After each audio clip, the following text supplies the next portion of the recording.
ဒီနေ့မှာတော့2016ခုနှစ်ကနာမည်ကြီးစွန်ဘီတရေကတကားဖြစ်တဲ့ Train to Busan ကိုပြုတ်ပြပေးတော့မှာပါ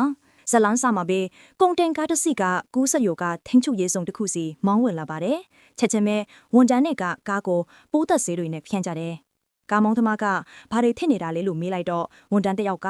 ဇီဝနီးပညာစက်ရုံတစ်ခုကနေရိုးစိမ့်မှုနည်းနည်းပါးပါးဖြစ်သွားတာပါဘာမှကြီးကြီးမားမားပြဿနာမရှိပါဘူးလို့ဖြန့်ဖြေလိုက်ပါတယ်ကားသမားလည်းခရီးဆက်လာတာပေါ့ဒီလိုနဲ့ဖုံးလာလို့ကောက်ကင်မလို့လှုပ်ရဲနဲ့လမ်းပေါ်ကတစုံတစ်ခုကိုဝင်တိုက်မိသွားတယ်သူကားပေါ်ကဆင်းကြည့်လိုက်တော့တမင်တကောင်ဖြစ်နေတယ်ကားမှာဘာထိခိုက်ဒဏ်ရာမှမရှိတာတေချာတော့မှတမင်ကိုလမ်းပေါ်မှာဒီတိုင်းထားပြီးမောင်းထွက်သွားခဲ့တယ်သူထွက်သွားပြီးမကြခင်မှာပဲ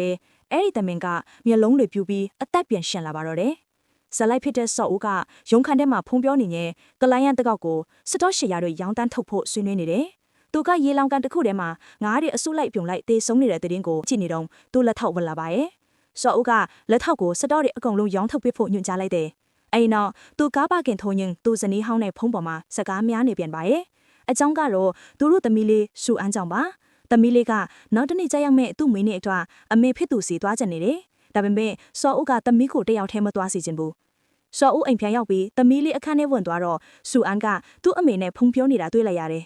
်သမီးတယောက်တည်းယထာစီပြီးလာနိုင်တယ်လို့ပြောနေတာပါအဖေဝင်လာမျက်လောက်ဖုံးချလိုက်တယ်စော့ဦးကသမီးဘေးမှာဝင်ထိုင်ပြီးတပတ်ဆုံးပါလားအဖေအလို့တေပါမှဘူဆန်ကိုလိုက်ပို့မယ်လို့ပြောလိုက်တယ်ပြီးတော့သူကသမီးတို့မွေးနေ့လက်ဆောင်ကိုကြိုးပေးလိုက်တယ်စူအောင်ဖွင့်ကြည့်လိုက်တော့အဲ့ဒါကအရင်တစ်ခေါက်သူဝယ်ပေးဖို့နေပစ္စည်းအတိုင်းတပုံတဆန်ဖွင့်နေတယ်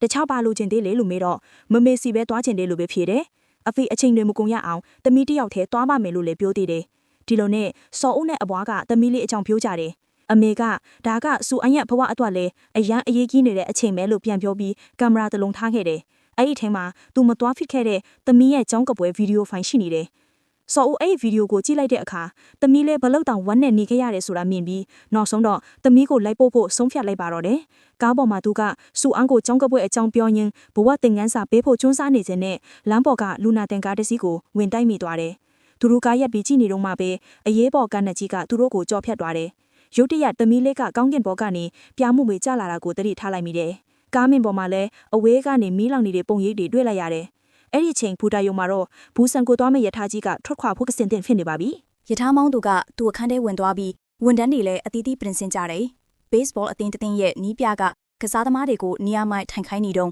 ့သူတို့အသင်းရဲ့ချီယာလီဒါကောင်မလေးကအားပေးတန်နဲ့ဝင်လာတယ်။အဖွားအင်ဂီလ်ကဂျွန်ဂီလ်ကိုချက်ဥပြုတ်တလုံးပေးနေတော့မှပဲစော့ဦးနဲ့သူ့သမီးယထာပေါ်တက်လာကြတယ်။စော့ဦးကအလုပ်ကိုဖုံးဆက်ပြီးနေလေမတိုင်ခင်ပြန်လာမယ်လို့လှမ်းပြောလိုက်တယ်။ယထာမထွက်ခင်စက္ကန့်ပိုင်းအလိုမှာဒဏ်ရာရနေတဲ့ကောင်မလေးတယောက်ယထာပေါ်ကိုအတင်းပေးတက်လာတယ်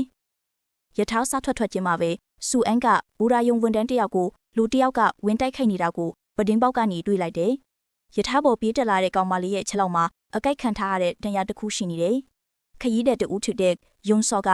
လူထူးဆန်းတယောက်ယထာပေါ်ခုန်တက်လာပြီးအိမ်နာထဲမှာအကြာကြီးဝင်နေတယ်လို့ယထာဝန်တန်းကိုသွားပြောတယ်။စူအန်ကဆက်စုပြီ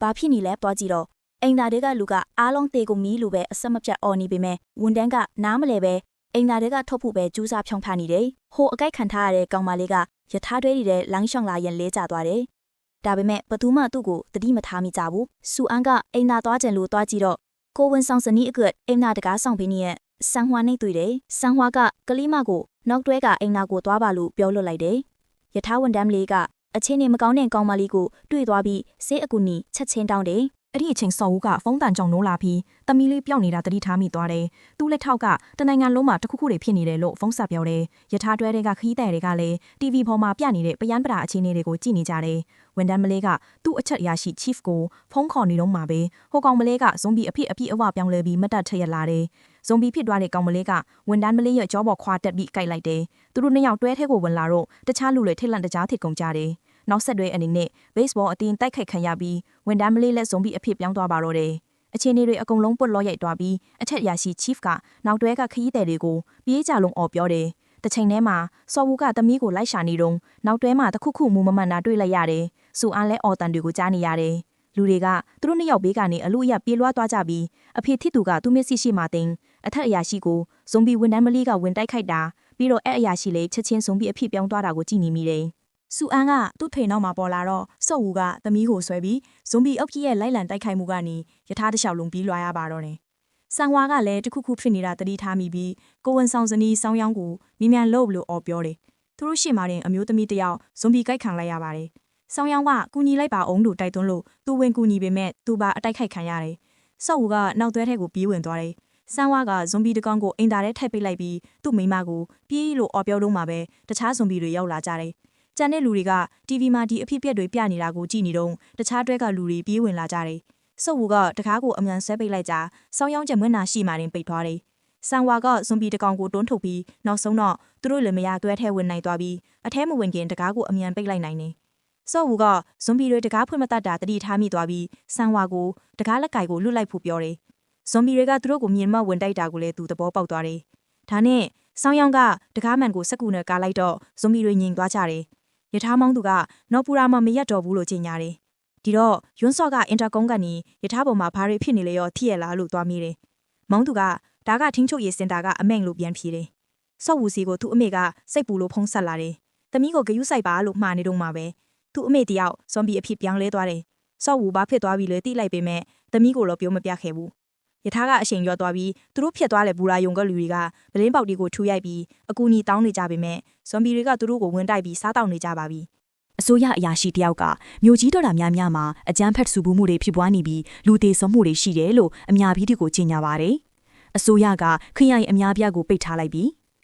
ရထားပေါ်ကလူတွေကဆိုရှယ်မီဒီယာကိုဖွင့်ကြည့်တော့လူတွေတိုက်ခတ်ခံနေရတဲ့ဗီဒီယိုတွေကိုတွေ့ကြရတယ်အရေးပေါ်အခြေအနေကြေညာလိုက်ပြီးလို့ကြေညာချက်ကဆက်ပြောတယ်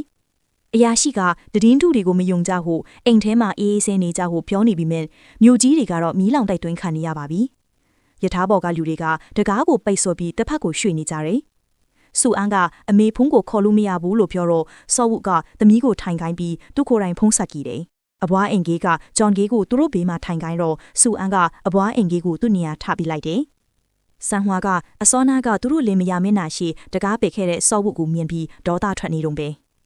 ဆော့ဝုကသမီးကိုဒီလိုအခြေအနေမျိုးမှာသမ ्या ကိုဦးစားမပေးနဲ့ကိုအရင်ဂယူဆိုင်လို့ဆူလိုက်တယ်။ရထားမောင်းသူကစစ်တပ်ကလုံခြုံရေးယူထားတဲ့ဘူတာတစ်ခုမှရပ်နာမယ်လို့ကြေညာလိုက်တယ်။ဆော့ဝုကယွန်စော့ဖုံးပြောနေတာကိုကြားလိုက်ရတယ်။ဘယ်မျိုးတွေကိုဝင်လို့ရသေးလဲလို့မေးနေတာပါ။သူတို့ရမဲ့မျိုးကအဲ့ဒီစီရင်တယ်မှာမပါဘူး။ဆော့ဝုကသမီးကိုနေရာမှာပဲနေတယ်ဖို့ပြောပြီးတခြားတွဲကိုဖုံးသွားပြောတယ်။ဆန်ဟွာကကလေးမကိုသူ့အဖေကြောင်းမေးတယ်။သူ့မိမဆောင်းယောင်းကအခြေအနေပေါ်သွားအောင်ကလေးကိုတကြားလုံးပေးပြီးမမရဲ့ကလေးလေးကိုနှုတ်ဆက်ပြီးဘိုက်ကိုလာကင်ကြည့်ပါအောင်လို့ခေါ်တယ်။ဆူခံဘိုက်ကိုကင်ကြည့်လိုက်တော့ကလေးကန်တာကိုခန်းစားလိုက်ရတယ်။ဆော့ဝူကသူ့ကိုကူညီနိုင်မဲ့ client တစ်ယောက်စီဖုန်းခေါ်လိုက်တယ်။သူတို့ရမဲ့မျိုးအကြောင်းပြီးတော့အဲ့လူကဘူဒါရဲ့အဓိကရင်မြင်ကိုမသွားနဲ့အရှိဘက်ရင်မြင်ကိုသွားပါလို့မာတယ်။သူ့လူတွေကိုပြောထားလိုက်မိတဲ့ဆော့ဝူကအင်ဂျင်မဲ့တယောက်တွဲထောင်းကရှိနေတာကိုတွေ့လိုက်တယ်။ဒီလိုနဲ့ယထာကစစ်တပ်ဆောင်နေရမယ့်မျိုးကိုရောက်လာတယ်။ဒါပေမဲ့ဘသူမှရှိမနေဘူး။ယွန်စောကရှေ့ဆုံးကနေတွန်းတိုက်ပြီးဆင်းသွားတယ်။ကျန်တဲ့လူတွေလည်းလိုက်ဆင်းကြတယ်။ဆော့ဝူနဲ့သူ့သမီးလည်းပါတယ်။ ဘေ့စ်ဘောအသင်းကကြံခဲ့တဲ့ကောင်လေးတွေ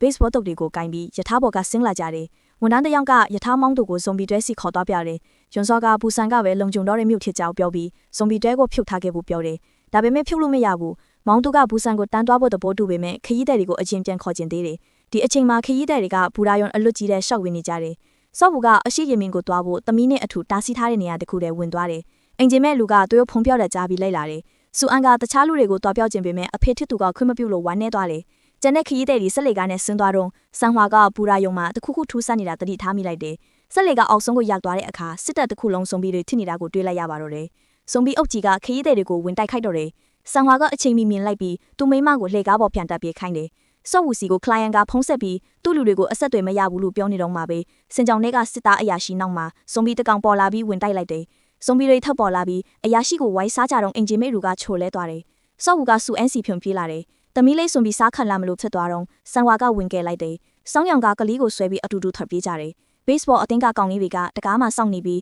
သူတို့ဝင်လာမှတကားပိတ်လိုက်တယ်။ဆော့ဝူကသူ့ပေါ်တက်ခွာနေပဲစုံပြီးတကောင်နဲ့လုံးထီးနေတော့အင်ဂျင်မေလူကဝင်ကူပြီးတကားစီပြေးသွားတယ်။ဆန်ဝါကသူ့ကိုမြင်လို့တကားဖွင့်ပေးပြီးဆော့ဝူကိုပါစောင့်နေလိုက်တယ်။သူတို့အားလုံးတကားကိုအတူတူတွန်းပိတ်ပြီးလော့ချဖို့ကြိုးစားကြတယ်။စောင်းရောင်ရထားနာရောက်ခါနေမှာခရီးသည်တချို့ရထားပေါ်ကဇွန်ဘီအုပ်ရဲ့တိုက်ခိုက်တာခံနေရတာတွေ့လိုက်ရတယ်။သူတို့လည်းလေကားကနေပြီးဆင်ပြီးတခြားတစ်ဖက်ကနေရထားပေါ်တက်ကြတယ်။ယိုတရက်ဘူရာယုံကဇွန်ဘီအုပ်ကပဒင်းပေါက်တွေကိုခွဲပြီးရထားပေါ်ပြုတ်ကျလာတယ်။ဇွန်ဘီတကောင်ကအဘွားကျွန်းကေးပေါ်ပြုတ်ကျလာပေမဲ့ကန်ကောင်းစွာနဲ့ဇွန်ဘီကမလှုပ်နိုင်တော့ဘူး။စောင်းရောင်နဲ့ဆူအန်ကကျွန်းကေးရဲ့ညီမအင်ကေးကိုတခြားဘက်စီဆွဲခေါ်သွားတယ်။ဇွန်ဘီကသူတို့နောက်လိုက်လာတယ်။ကျွန်းကေးကိုတော့ဝန်တန်းတစ်ယောက်နဲ့ချီယာလီကကောင်မလေးကကဲလိုက်ပြီး သူတို့ယထာဘော်ကိုမတင်မကြလေးဝင်လိုက်နိုင်တယ်ဟိုဘက်ကအဘွားအင်ကြီးစုအန်းနဲ့ကိုဝင်းဆောင်ဆောင်းရောင်တို့ကတခြားတွဲတဲ့ဝင်သွားပြီးအင်ချီမဲလူကိုလည်းဇွန်ဘီတွေမမိခင်အထဲဆွဲတင်လိုက်နိုင်တယ်ဇွန်ဘီတွေကယထာကိုဝိုင်းလာတော့ယွန်စော့ကအသက်ရှင်ချင်းချင်းအခုထမောက်ထမယ်လို့ဝန်တန်းကိုပြောတယ်ချီယာလီတာကောင်မလေးကသူ့တငယ်ချင်းတွေကြံသေးတယ်လို့ညင်းပေမဲ့ဝန်တန်းကယထာမောင်းသူစီဖုံးဆက်ပြီးထွက်ခွာဖို့ပြောလိုက်တယ်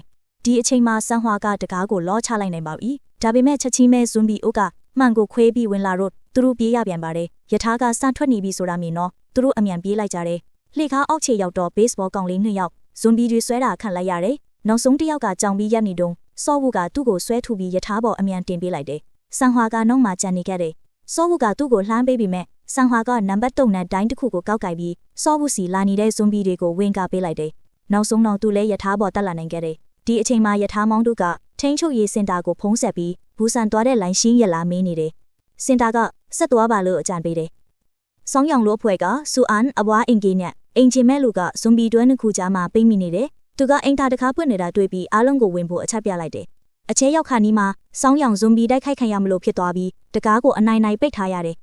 ဒီဘက်တွဲမှာတော့လူတွေကမှန်တကားတွေကိုကာနေတုံးယထာမောင်းသူကဘူးဆန်ကိုတန်းသွားမယ်လို့ကြေညာတယ်ချီယာလီတာကောင်မလေးစီကိုဘေ့စ်ဘောကောင်လေးကဖုံးဆက်ပြီးတခြားသူတွေဘယ်သူမှမရှင်းကိုဘူးလို့ဝမ်းနေစွာနဲ့ပြောလိုက်တယ်တစ်ချိန်တည်းမှာပဲစောဝုကသူ့သမီးစီဖုံးခေါ်နေတုံးရုတ်တရက်ဆန်ဟွာကသူ့သမီးနဲ့ဖုံးပြောနေတာကြားလိုက်ရတယ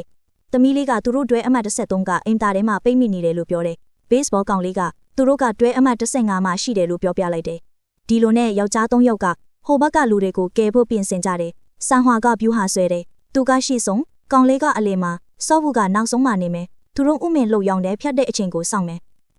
ဇွန်ဘီတွေကချက်ချင်းပဲသူတို့ကိုတွေ့ပြီးဝင်တိုက်တယ်ဆန်ဟွာကဇွန်ဘီတွေကိုလက်ပလာနဲ့ဝင်တက်ပြီးစောဝုကဘေးကနေကူတိုက်တယ်ကောင်လေးလည်းသူ့ကုတ်ကိုလက်နက်အဖြစ်သုံးပြီးသူတို့3ယောက်သားမရက်နိုင်နေတိုက်ခိုက်ကြတယ်နောက်တစ်တွဲရောက်တော့ဇွန်ဘီဖြစ်သွားတဲ့ဘေ့စ်ဘောအသင်းဘော်တွေကိုတွေ့ပြီးကောင်လေးကကြောင်သွားတယ်ဆန်ဟွာကသူ့ကိုတွန်းထုတ်ပြီးဇွန်ဘီတွေကိုဝင်တိုက်တယ်စောဝူလည်းတုတ်တချောင်းရှာတွေ့ပြီးဝင်တိုက်တယ်သူတို့2ယောက်ဇွန်ဘီတွေနဲ့ကကြိတ်နဲ့ဖြစ်နေတော့ကောင်လေးကဘာမှမလုပ်နိုင်ပဲဖြစ်နေတယ်ရုတ်တရက်ရထားကနောက်ဥမင်တစ်ခုလည်းဖြတ်သွားတော့ဇွန်ဘီတွေကထူးဆန်းသွားတယ်အမောင်ထဲမှာမမြင်ရတော့ပါစောဝူကတုံနဲ့အတန်ပေးလိုက်တော့ဇွန်ဘီတွေကအတန်ရှိရလိုက်သွားတယ်ဒီလိုနဲ့သူတို့လွတ်မြောက်သွားတယ်ဥမင်အပြင်ပြန်ရောက်တာနဲ့ဇွန်ဘီတွေပြန်တိုက်ခိုက်လာတယ်တွေ့ကြတယ်မှာခဏနားနေတော့စောဝူကအကြံတစ်ခုရသွားတယ်ဥမင်တဲ့ရောက်ရင်ဖုန်းတွေကိုအတန်ပေးပြီးဇွန်ဘီတွေကိုလမ်းလွဲမြင်ဒီလိုနဲ့ဥမင်တဲ့ရောက်လုံးမှောင်သွားလာနဲ့တွဲထဲဝင်ပြီးစောဝူကဆန်ဟွာရဲ့ဖုန်းကိုတွဲအနောက်ဖက်လွှင့်ပစ်လိုက်တယ်ပြီးတော့ iPhone ကိုခေါ်လိုက်တော့ဇွန်ဘီတွေအားလုံး IC အုံသွားကြတယ်သူတို့လည်းတိုက်ခိုက်စရာမလိုပဲလွတ်မြောက်သွားကြတယ်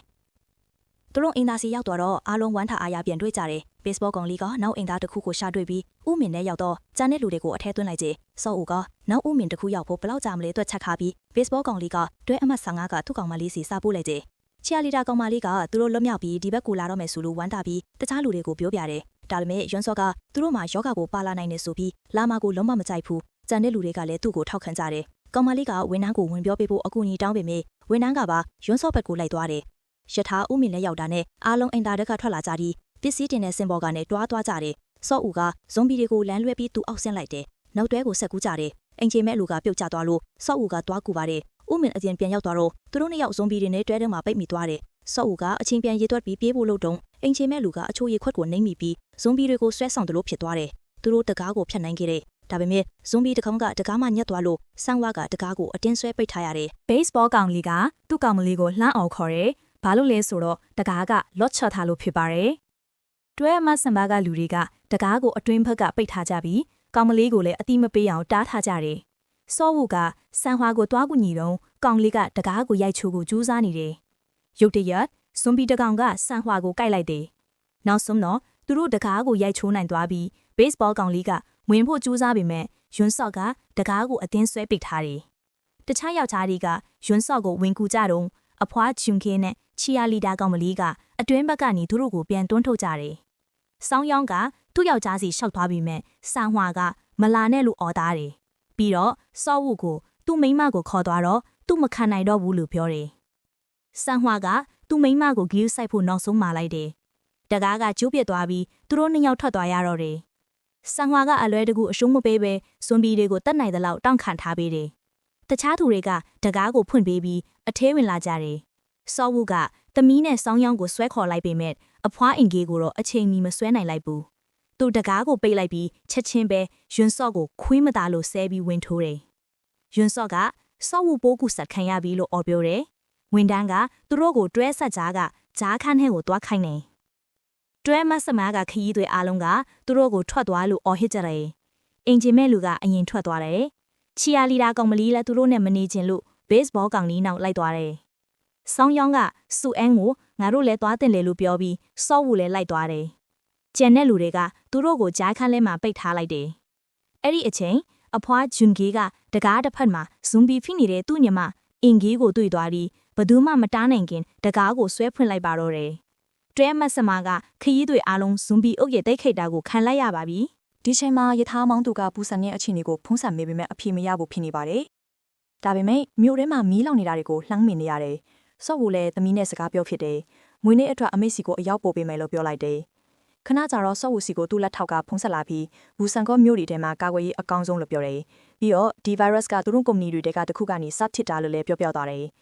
လမ်းမှာပိတ်ဆို့ထားလို့ယထာကယူတရက် break အုပ်လိုက်ရတယ်ယထာမောင်းဘူးကကျန်တဲ့လူတွေကိုဘူဆန်ရောက်အောင်တခြားယထာတစီသွားရှာမယ်လို့ကြေညာတယ်ရွန်စောနဲ့ဝန်ထမ်းတို့ကလည်းဇွန်ဘီတိုက်ခိုက်မှုကနေလွတ်မြောက်လာခဲ့တယ်ယထာမောင်းတို့ကသူတွေ့တဲ့ပထမဆုံးယထာကိုစစ်ကြည့်တော့ဇွန်ဘီတွေပြည့်နေလို့နောက်တစ်စီးဆက်ရှာတယ်သူယထာအလွတ်တစီတွေ့ပြီးမောင်းထွက်လာတယ်ရွန်စောနဲ့ဝန်ထမ်းကအိမ်နာထဲမှာပိတ်မိနေတယ်ရွန်စောကဝန်ထမ်းကိုအရင်သွားလို့ပြောပြီးဇွန်ဘီတွေကြားထဲတွန်းချပြီးထွက်ပြီးလွတ်မြောက်သွားတယ်ဒီအချိန်မှာပဲမီးလောင်နေတဲ့ယထာတွေတွဲကအသက်ရှင်ကြံသူတွေရှိတဲ့ယထာတွေစီကိုလွင့်စင်လာပြီးသူတို့ကိုတီးကြစီဖက်သွားစေပါတော့တယ်ဘေ့စ်ဘောကောင်လေးကချီယာလီဒါကောင်မလေးကိုယထာတစည်းထဲထည့်ပေးပြီးတကားကိုရိုက်ချိုးနေတော့ရွန်စော့ဝင်လာတယ်ရွန်စော့ကကောင်မလေးကိုဇွန်ဘီစီတွန်းထုတ်ပြီးကိုလူယွန်းသွားတယ်ကောင်လေးကဇွန်ဘီကိုတိုက်ခိုက်ပေမဲ့သူ့ကောင်မလေးအကိုက်ခံလိုက်ရပြီးဖြစ်တဲ့အတွက်ကြောင့်သူ့လက်ထဲမှာတင်ဇွန်ဘီအဖြစ်ပြောင်းလဲသွားတဲ့သူ့ကောင်မလေးစီမှာအကိုက်ခံလိုက်ရပါတယ်တစ်ဖက်မှာတော့ဆူအန်ကဆော့ဝူကိုနိုးလိုက်တယ်သူတို့နှစ်ယောက်ရဲစောင်းရရဲ့အိမ်ချေမဲ့လူရဲ့ဇွန်ဘီတွဲအောင်မှာပိတ်မိနေခါတယ်ရွန်စော့ကောင်မောင်းညီတဲ့ယထာစီကိုပြီးသွားပြီးယထာမောင်းသူကသူ့ကိုကူညီဖို့လှုပ်တုံရွန်စော့ကောင်မောင်းသူပါတွန်းချထားခဲ့တယ်ယထာတွေကတထေးထေးပြို့ကျလာမိမဲ့ဆော့ဝူကထွက်ပေါက်တစ်ခုရှာတွေ့သွားတယ်သူကကျန်တဲ့လူတွေကိုဆွဲထုတ်ဖို့လှည့်လိုက်တော့ထွက်ပေါက်ကပြန်ပိတ်သွားတယ်ဇွန်ဘီတွေကပဒင်းပေါက်ကနေဖောက်ဝင်လာတော့အိမ်ချေမဲ့လူကကောင်မလေးနဲ့ကိုဝန်ဆောင်ကိုမထိအောင်ဝင်ပြီးကာကွယ်ပေးလိုက်ပါတယ်ဆော့ဝူကထွက်ပေါက်ကိုပြန်ဖွင့်လိုက်နိုင်ပြီးသူတို့နှစ်ယောက်ထွက်သွားနိုင်တယ်အိမ်ချေမဲ့လူကအနောက်မှာကြံရစ်ခဲ့ရတာပေါ့ဆောင်းယောင်းဆော့ဝူနဲ့ဆူအန်လိုဇွန်ဘီအုပ်ကြီးစီကနေရောရွေလျားနေတဲ့ယထာတွေနောက်ကိုရောအပြေးလိုက်ကြရပါတယ်ဘူတာယုံကဇွန်ဘီအားလုံးလေးယထာနောက်ကိုတကောင်ပေါ်တကောင်ဆင့်ပြီးလိုက်လာကြတယ်ဇွန်ဘီတွေကယထာကိုအတင်းတွေ့တာနေတာကိုဆော့ဝူကကန်ချဖယ်ရှားရင်းနောက်ဆုံးမှအောင်မြင်သွားပါတယ်သူတို့၃ယောက်ယထာမောင်းတို့ကိုလိုက်ရှာကြပေမဲ့မောင်းတို့အခန်းထဲမှာတွေ့လိုက်ရတာကတော့ဇွန်ဘီတဝက်ပြောင်းနေပြီဖြစ်တဲ့ယွန်စော့ပါပဲဆော့ဝူကခမရအခုခံလိုက်ရပြီးတော့အော်ပြောလိုက်ပေမဲ့ယွန်စော့တကူလုံးဇွန်ဘီအဖြစ်အပြေးအဝပြောင်းသွားတဲ့အခါမှာတော့သူတို့ကိုစတင်တိုက်ခိုက်ပါတော့တယ်။သမီးဖြစ်သူကအလန်တကြားအော်ဟစ်နေတဲ့အတန်ကြောင့်ယွန်စော့ကသမီးဖြစ်သူစီလှည့်သွားတဲ့အချိန်မှာဆော့ဝူကခြေကိုလှမ်းဆွဲကကာကွယ်ပေးနေတော့ဝင်ရောက်ကူညီပေးကြတဲ့စောင်းရောင်ကိုကယ်ဖို့အတွက်သူ့လက်ကိုအကိုက်ခံလိုက်ရပါတယ်။ပြီးတော့ဘေးနားမှာရှိတဲ့ချင်းချိုးနဲ့သူ့ကိုယ်သူချီကဖုတ်ကောင်ကိုပစ်ချလိုက်ပါတော့တယ်။ဒီလိုနဲ့သူဇွန်ဘီအဖြစ်မပြောင်းလဲသွားခင်မှာပဲသူတို့နှစ်ယောက်စောင်းယောင်းနဲ့ဆူအန်ကိုမောင်းသူအခန်းနဲ့အမြန်ဝင်ခိုင်းပြီး break ဆွဲရမယ့်နေရာကိုညွှန်ပြလိုက်ပါတယ်။ဆော့ဝူကသမီးလေးဆူအန်ကိုစောင်းယောင်းနဲ့အတူတူနေဖို့ပြီးတော့လုံခြုံတဲ့ဘူးဆန်ကိုရောက်အောင်သွားဖို့နောက်ဆုံးစကားမှားလိုက်ပါတယ်။သမီးလေးကသူ့ကိုဖတ်တွယ်ပြီးလက်မလွတ်နိုင်ရှာဘူးဖြစ်နေပါတယ်။ဒါပေမဲ့ဆော့ဝူကသူဇွန်ဘီအဖြစ်မပြောင်းလဲသွားခင်မှာပဲသမီးလေးရဲ့လက်ကိုအတင်းဖြုတ်ချပြီးမောင်းသူအခန်းထဲကနေထွက်သွားခဲ့ရပါတယ်။သမီးလေးကတော့သူ့နောက်မှာငိုယိုပြီးအော်ဟစ်ရင်ကြံရစ်ခဲ့ရလာပေါ့သူဇွန်ဘီအဖြစ်တဖြည်းဖြည်းပြောင်းလဲလာရင်နဲ့သမီးလေးဆူအန်မွေးဖွားလာခဲ့တဲ့နေ့ကိုပြန်လဲငင်ညောင်လတ်မိပါတယ်အဲ့ဒီနောက်မှာတော့သူယထာတွဲပေါ်ကနေခုန်ချသွားပါတော့တယ်ဆောင်းယောင်းနဲ့ဆူအန်လို့လေယထာလမ်းပေါ်မှာအသားအစီတွေပိတ်ဆို့နေတာကြောင့်ယထာကိုရပ်ပြီးဆင်းခဲ့ကြပါတယ်သူတို့နှစ်ယောက်အပြက်စီးပုံတွေနဲ့လူတီအလောင်းတွေကြားကနေခြေချင်းခီးဆက်ခဲ့ရတယ်ဒီလိုနဲ့သူတို့နှစ်ယောက်မောင်မဲနေတဲ့ဥမင်လွန်ကောင်းတစ်ခုတည်းဝင်သွားကြပါတယ်ဦးမင်ရဲ့တစ်ဖက်မှာတော့စစ်တပ်ကအသင့်ဆောင်နေပါတယ်။လက်ပြောင်တက်သားတယောက်ကသူတို့ကိုတနက်နဲ့ချိန်ထားပေမဲ့သူတို့ကယောဂဘိုးကူးဆက်ထားထိုက်သူတွေလားလူကောင်းနေလားဆိုလားမတဲခွဲဘူးဖြစ်နေပါတယ်။အထက်ကပစ်သက်လိုက်ဆိုရဲအမိန့်ချလာတဲ့အချိန်မှာပဲရုတ်တရက်စူအိုင်းကသူ့ចောင်းကပွဲတုံးကဆိုခဲ့တဲ့တချင်းလေးကိုဆော့ပြီးဆိုလိုက်ပါတယ်။ဒီတချင်းတန်ကိုကြားမှစစ်သားတွေကအသက်ရှင်ကြံရစ်သူတွေလာနေတယ်လို့အကြောင်းကြားပြီးအကူအညီပေးဖို့လွှတ်လိုက်ပါတော့တယ်။ဆူအန်ကသူမဖခင်ကိုစိုးမပြတ်နိုင်ခဲ့တဲ့တချင်းကိုဝမ်းနဲ့စွာစိုးနေရင်းနဲ့ပဲဇလန်းကိုအဆုံးသတ်ထားပါတယ်